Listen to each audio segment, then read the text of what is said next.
Assalamualaikum warahmatullahi wabarakatuh. Bismillah, tsumma alhamdulillah, wassalatu wassalamu ala rasulillah wa ala alihi sahbihi wa mawala wa la hawla wa la quwata illa billah. Rabbi shrah li sadri wa yassir li amri wa hlul 'uqdatam min lisani yafqahu qawli. Rabbana atina min ladunka rahmah wa hayyi' lana min amrina rasyada. Wa ba'd. Para pemirsa, moderasi berasal dari kata moderat yang artinya berada di tengah. Moderasi berarti mengambil posisi di tengah. Kalau itu soal fisik, mestinya sebelum kita mencari dapat tengahnya, mesti kita tahu pinggirnya dulu. Kalau nggak tahu pinggirnya, mana mungkin kita tahu tengahnya. Di tengah jalan artinya berada di antara sisi kiri dan sisi kanan jalan. Hal-hal yang tidak ada pinggirnya pasti canggung kalau kita sebut tengahnya. Seperti kalau kita mengatakan di tengah langit. Gimana kita bisa ngomong di tengah langit, wong pinggirnya langit kita nggak tahu. Bagaimana kita mau ngomong di tengah udara, wong pinggirnya udara itu kita nggak tahu.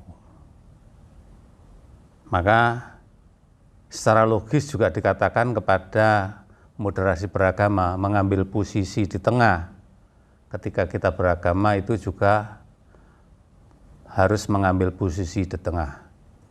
Masalahnya ini karena agama ini kan bukan berupa fisik. Keberagamaan kita ini kan tidak bisa dilihat secara fisik.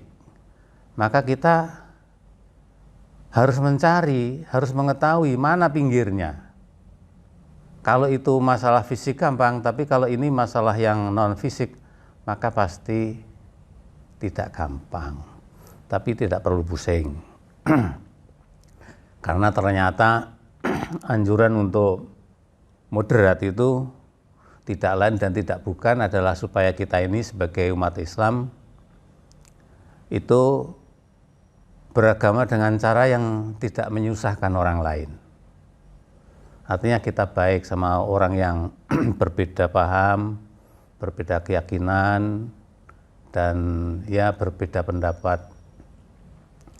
Itu yang dimaksudkan dengan moderasi beragama sebagaimana yang diserukan akhir-akhir ini. Dan itu menurut saya sudah nggak masalah. Sebab selama hidup kita ini kita berdampingan dengan baik, dengan damai, dengan tidak ada pertengkaran apa-apa dengan mereka yang berbeda keyakinan maupun agama.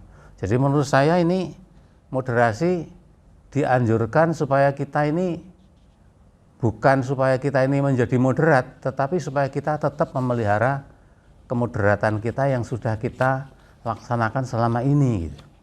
Tidak untuk lebih moderat lagi, sudah cukup kita ini moderat. Jadi supaya kita tidak terperosok ke dalam pinggir-pinggirnya yang tidak jelas ini, gitu. Maka para pemirsa, bagaimana kita menjadi moderat? Ya, kita harus mendalami apa yang selama ini menjadi anutan orang Islam di Indonesia. Seperti apa kira-kira yang menjadi anutan orang Indonesia selama ini? Ya, kita sudah mempunyai tokoh-tokoh moderasi, mulai dari Imam Syafi'i yang moderat antara akal dan wahyu, Imam Ghazali yang moderat antara fikih dan tasawuf,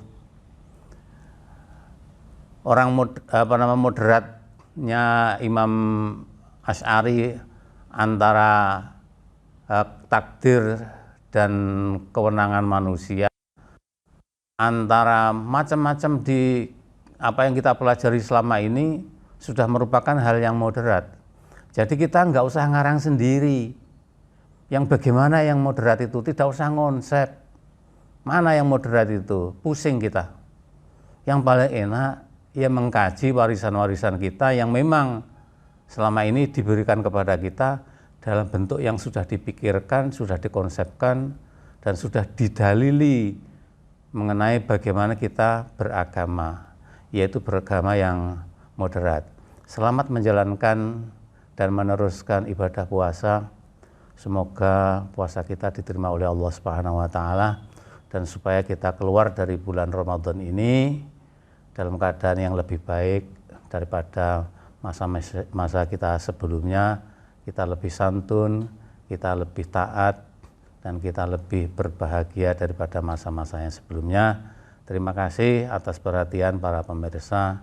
Wassalamualaikum warahmatullahi wabarakatuh.